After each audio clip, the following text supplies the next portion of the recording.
So question 1F क्या दिया हुआ है, complete the sentences. Complete the sentences, यहाँ पे जो रेड कलर में आपको दिख रहा है वहां पे क्या है, वहां पे फिल इन द ब्लैंक्स रहेगी, तो आपको वो सेंटेंस कंप्लीट करना है। ओके, फर्स्ट वन दिया है, when there is a boom in economy sales will dash. तो ऑफकोर्स बूम है यानी तेजी है अर्थव्यवस्था में, इकोनॉमी में बूम है, तेजी है, तो सेल्स क्या होगा, बढ़ेगा, सेल्स विल इंक्रीज। और उसका उल्टा है, अगर रिसेशन है तो sales will decrease. Second, the finance needed by business organisation is termed as capital. ये आप एसपी में भी आपको पता है और अकाउंट में भी आप लोग सीखे हो। सो फाइनेंस जो लगता है for any business organisation it is known as capital यानी भांडवल। Third one, in book building method the final price at which shares are offered to investors is called as cut off price. ये मैंने last के video में explain किया था। 3 terms आपको ध्यान रखना है, सीलिंग या cap price, floor price and cut off price. तो कैप प्राइस यानी हायर बिडिंग, ऊपर की प्राइस, फ्लोर प्राइस यानी नीचे की प्राइस, लोएस्ट प्राइस, और जो प्राइस डिसाइड की जाती है फाइनल प्राइस उसे बोलते हैं cut off price. Fourth one, to protect the interest of debenture holder a company appoint debenture trustees. Fifth one, company cannot accept और renew deposit repayable on dash. तो इसका answer क्या आएगा, रीपेएबल ऑन डिमांड। तो company ऐसे deposit accept नहीं करती है जो डिमांड पे तुरंत देना हो, राइट, क्योंकि ये कंपनी ने पैसा रेज किया है as a short term finance, जिसका रीपेएबल पीरियड मिनिमम 6 मंथ रहता है, मैक्सिमम 36 मंथ रहता है। सो कंपनी कांट एक्सेप्ट और renew its deposit which are repayable on demand. Say student, जहाँ पे एक्सप्लेनेशन जरूरी है वहां पे ही मैं एक्सप्लेनेशन दे रही हूँ, क्योंकि बहुत सारे हमारे पहले के वीडियोस में कंप्लीट हो गए हैं, कवर हो गया है explanation. Sixth one, account which is used only for repaying deposit is called as deposit repayment reserve account. नाम में ही लिखा है, डिपॉजिट जो मैच्योरिटी पीरियड होने के बाद जो डिपॉजिट रीपे किया जाता है तो उसके लिए जो अकाउंट बनाया जाता है, जैसे डीआरआर रहता है, उसी तरह से ये क्या है, डिपॉजिट रीपेमेंट रिजर्व अकाउंट, जैसे डिबेंचर के लिए भी रहता है उसी तरह से ये डिपॉजिट के लिए है। Seventh one, a company capitalises its reserve fund for issue of dash shares. तो इसका आंसर क्या आएगा, कंपनी जो अपना रिजर्व साइड में कुछ ना कुछ पैसा निकाल के रखती है कि हाँ फ्यूचर में अगर कॉन्टिजेंसीज हो, कुछ जरूरत हो तो वो पैसा यूज हो, तो वो जो रिजर्व फंड है कंपनी क्या करती है, पूरा का पूरा डिविडेंड नहीं देती है, पर अगर वो कंपनी को पूरा पैसा खुद को ही कैपिटलाइज करना है तो वो क्या कर देती है, उसके शेयर्स बना देती है और फ्री ऑफ कॉस्ट में वो शेयर्स इश्यू कर देती है शेयर होल्डर्स को, जो फुल्ली पेड अप रहते हैं, क्योंकि ये रिजर्व में से ही यूज किया जाता है। So capitalises its reserve fund for issue of bonus shares.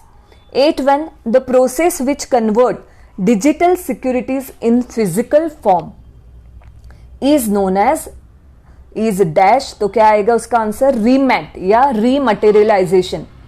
Okay, जो इलेक्ट्रॉनिक फॉर्म में सिक्योरिटी है, शेयर्स है, उसको फिजिकल फॉर्म में कन्वर्ट करना यानी रीमैट, और उसका अपोजिट क्या है, जो फिजिकल फॉर्म में सिक्योरिटीज है उसको आप इलेक्ट्रॉनिक फॉर्म में कन्वर्ट कर रहे हो तो उसे बोलते हैं DEMAT, डीमैट या dematerialisation. 9th one, the first depository of India is dash. तो फर्स्ट डिपॉजिटरी कौन सी है, NSDL। 10th one, word dividend is derived from Latin term dividendum. क्या आएगा, लैटिन टर्म डैश, तो क्या आएगा वहां पे, डिविडेंडम। डिविडेंड का स्पेलिंग लिख लेना है और उसके आगे आपको UM लगाना है। ओके, तो ये F पार्ट कंप्लीट हो गया, अभी हम G पार्ट देख रहे हैं। G में आपको कैसे आता है, ये तो बहुत ही इजी रहता है, select the correct option from the bracket. जैसे मैच द पेयर में कैसा रहता है, ग्रुप A और ग्रुप B के पूरे आइटम्स दे दिए हुए रहते हैं, आपको वहां पे मैच करना है।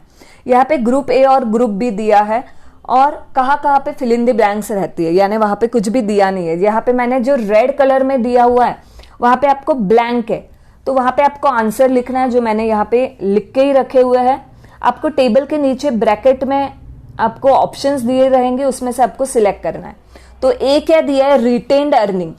तो यहाँ पे ऑप्शन में देखो क्या है दिया हुआ, एक है इंटरनल सोर्स ऑफ फाइनेंस। यहाँ पे कंफ्यूजन का कुछ चांस ही नहीं है, ऐसे ही ऑप्शन रहते हैं, इजीली आप चूज कर सकते हो। तो रिटेन्ड अर्निंग ये कंपनी का कौन सा सोर्स है? इंटरनल सोर्स ऑफ फाइनेंस है। एक तो रहता है इंटरनल सोर्स ऑफ फाइनेंस और एक रहता है एक्सटर्नल सोर्स ऑफ फाइनेंस। तो इंटरनल सोर्स ऑफ फाइनेंस में क्या आता है? रिटेन्ड अर्निंग, और एक्सटर्नल सोर्स में आता है debenture, public deposit, bond, bank, financial institutions, ADR, GDR, वो सब एक्सटर्नल सोर्स में आता है।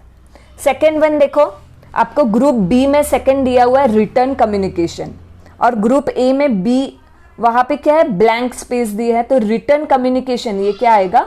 करस्पॉन्डेंस।